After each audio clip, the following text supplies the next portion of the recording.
Yes, I was reading a story that a young lady from Prince George, an injured worker, wrote on the site called Injured Workers All Across Canada site. Very good site. Anyways, she talks about how she got hurt and how she went public and that. Well, you can go public all you want, but it doesn't matter to these people. You don't even have the same rights as a convicted murderess. That Kelly Alliard, she's been, she's been found guilty 4 times, and she can just keep going back with a smart lawyer and keep filing appeals for as long as it takes. Pretty soon the court will get tired and find her innocent. But you don't have the same rights as she does. You got 60 days in which to file a judicial review, and after that you're done. Uh, we are disenfranchised in our own country.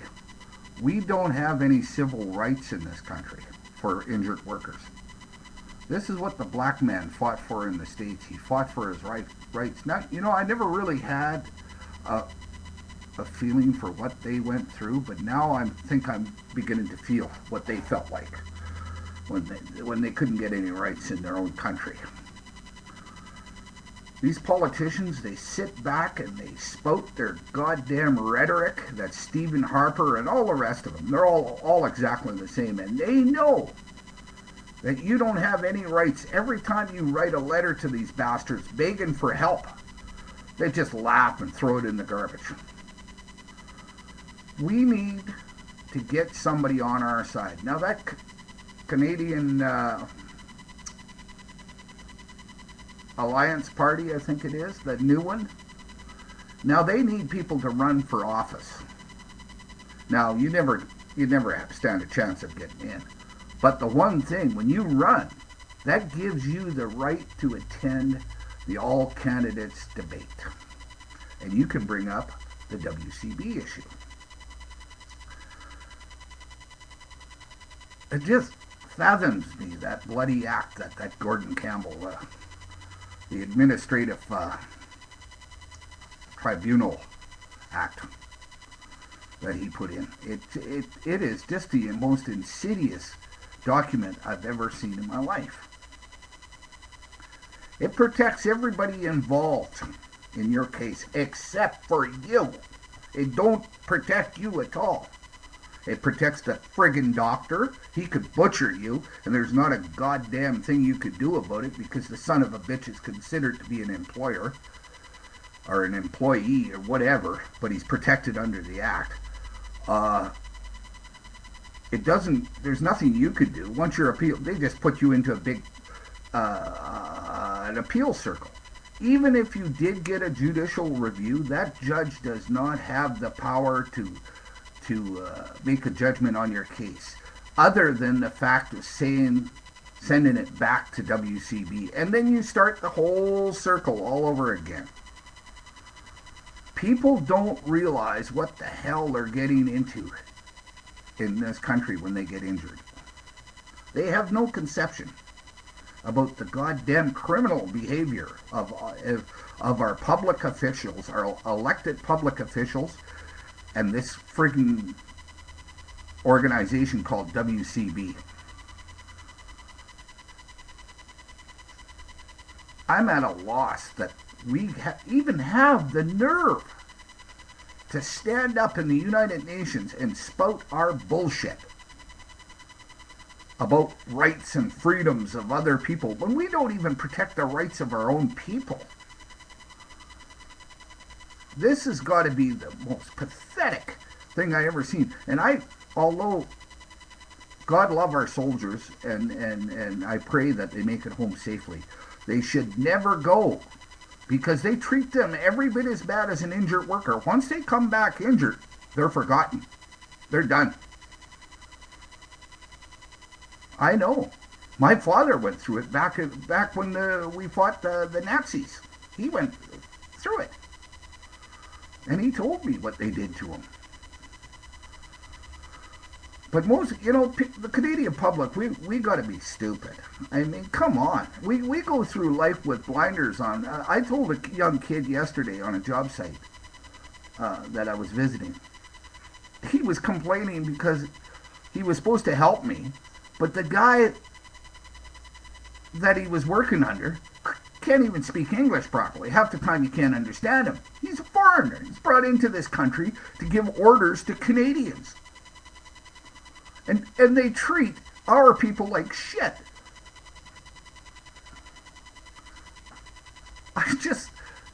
It's beyond me how that Stephen Harper can get on that news and spout, or onto that TV and spout his bullshit. Because that's all it is just bullshit. And the Liberals aren't any better.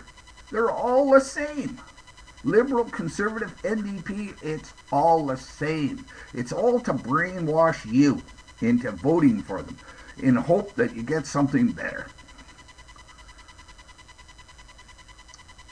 Now, I don't know about this Canadian Action Party, other than the fact that even the Green Party, they've never done anything to me. They've never screwed me in any way. Everybody else has, but they've never screwed me in any way.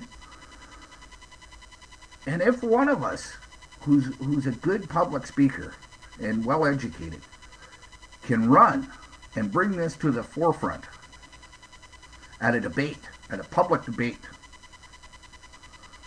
and have injured workers there asking him questions so that they have to allow him to answer the questions, then maybe we can get something across to the news. It's just beyond me that a murderess has more rights under that act than I do. I can't believe it. I've worked hard all my life, paid my taxes, and did the best that I could. God knows I've failed enough times, and I've failed it now, but I'm still trying. But she has more friggin'... And she'll end up living a better old age than I will. I'll end up eating out of a dumpster. I've got nobody. Some people are lucky they got a spouse to look after them. I don't have anybody. I'm all on my own. But these people have systematically destroyed me and my whatever future I've got. So the day that I can no longer fend for myself, or I cannot fight, that's the day my world comes to an end, one way or another, no matter what I do. That's the end. I'm just beside myself that this act was brought in and put in. That the WCAT or YCAT or WCAT or whatever the hell you want to call it has anything to do with WCB. It's an appeals board. How can it's like the police looking after their own cases where the police have been abusive. I mean, it's ridiculous. It's like asking the cat to look after the mouse. You know, yeah, I judge that mouse guilty. Gone. You know. It is just retarded what's happening here. And these people sit there and they say, vote for us. We'll help you. Vote for us. They never mention injured workers. Have you ever noticed? None of the parties mention injured workers. Because injured workers don't have any rights. That's why. We are disenfranchised in our own country. And it's time we stood up and started throwing eggs at politicians, or doing anything that we have to get their attention. I would prefer throwing questions, but apparently that just doesn't do any good. So what the hell do you do? When good men refuse to see evil being done, evil flourishes. And that's what's happening here. Evil is flourishing. We're not asking for anything that we're not entitled to. We're asking for justice, and we're not getting it. I don't know what else to do. I've been to everybody. Minister of Labor, I've called lawyers, I've did, God only knows, talked to doctors, did everything that I could. Am I supposed to crawl away and die to make these bastards happy? Well, I don't think so. That's never going to happen. So we have to do something here, and I just have no idea what it is other than to organize, protest, civil disobedience.